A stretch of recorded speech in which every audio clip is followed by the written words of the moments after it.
Good evening again. So, we've got up to chapter 2, The Edge, in which Susan and Colin have a most unexpected encounter. "If you like," said Gowther at breakfast, "we've time for a stroll round before Sam comes. Then we'll have to get in that last load of hay while the weather holds, for we could have thunder today as easy as not." Sam Harbert, a lean young man of 24, was Gowther's labourer and a craftsman with a pitchfork. That morning he lifted 3 times as much as Colin and Susan combined, and with a quarter of the effort. By 11 o'clock the stack was complete, and they lay in its shade and drank rough cider out of an earthenware jar and felt much better for it. Later, at the end of the midday meal, Gowther asked the children if they had any plans for the afternoon. "Well," said Colin, "if it's all right with you, we thought we'd like to go to the woods and see what's there." "Good idea. Sam and I are going to mend the pig cote wall, and it inner a big job. You go and enjoy yourselves. But when you're up the edge, see as you don't venture down any caves you find, and keep an eye open for holes in the ground. Yon place is riddled with tunnels and shafts from the old copper mines. If you went down there and got lost, that'd be the end of you. For even if you missed falling down a hole, you'd wandered about in the dark till you upped and died." "Thanks for telling us," said Colin. "We'll be careful." "Tea's at 5 o'clock, said Bess. "And think on you keep away from them mine holes," Gowther called after them as they went out of the gate. It was strange to find an inn there on that lonely road. Its white walls and stone roof had nestled into the surrounding woods for centuries, isolated with no other house in sight. A village inn without a village. Colin and Susan came to it after 1.5 miles of dust and wet tar in the heat of the day. It was named the Wizard, and above the door was fixed a painted sign which held the children's attention. The painting showed a man dressed like a monk, with long white hair and a beard. Behind him, a figure in old-fashioned peasant garb struggled with the reins of a white horse which was rearing on its hind legs. In the background were tall trees. "I wonder what all that means," said Susan. "Remember to ask Gowther. He's bound to know." They left the shimmering road for the green wood, and the Wizard was soon lost behind them as they walked among fir and pine, oak, ash and silver birch, along tracks through dense bracken and across sleek hummocks of grass. There was no end to the peace and beauty. And then, abruptly, they came across a stretch of barren rock and sand, from which heat vibrated as if in an oven. To the north, a vast expanse of the Cheshire Plain spread before them, like a green and yellow patchwork, quilted with toy farms and houses. Here the edge dropped away steeply for several hundred feet, while away to their right the country rose in folds and wrinkles until it joined the bulk of the Pennines, which loomed 8 miles away through the haze. The children stood for some minutes, held by the splendour of the view. Then Susan, noticing something closer to hand, said, "Oh, look here, there must be one of the mines." Almost at their feet, a narrow trench sloped into the rock. "Come on," said Colin. "There's no harm in going down a little way, just as far as daylight reaches." Gingerly they walked down the trench, and were rather disappointed to find that it ended in a small cave, shaped roughly like a discus, and full of cold, damp air. There were no tunnels or shafts. The only thing of note was a round hole in the roof, about 1 yard across, which was blocked by an oblong stone. "Ha," said Colin. "There's nothing dangerous about this, anyway." All through the afternoon Colin and Susan roamed up and down the wooded hillside and along the valleys of the edge, sometimes going only where the tall beech stood, and in such places all was still. On the ground lay a thick carpet of dead leaves, nothing more. No grass or bracken grew. Winter seemed to linger there among the grey-green branches. When the children came out of such a wood, it was like coming into a beautiful garden from a musty cellar.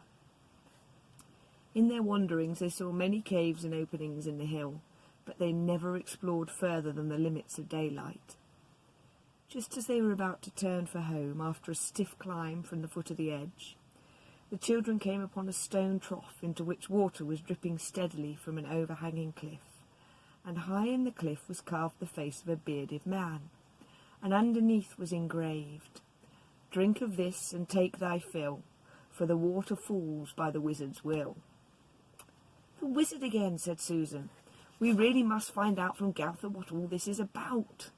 Let's go straight home now and ask him. It's probably nearly tea time anyway." They were within 100 yards of the farm when a big green car overtook them and pulled up sharply. The driver, a woman, got out and stood waiting for the children. She looked about 45 years old, was powerfully built, fat was the word Susan used to describe her, and her head rested firmly on her shoulders without appearing to have much of a neck at all. 2 deep lines ran from either side of her nose to the corners of her wide, thin-lipped mouth, and her eyes were rather too small for her broad head. Strangely enough, her legs were thin and spindly, so in outline she resembles a well-fed sparrow. But again, that was Susan's description.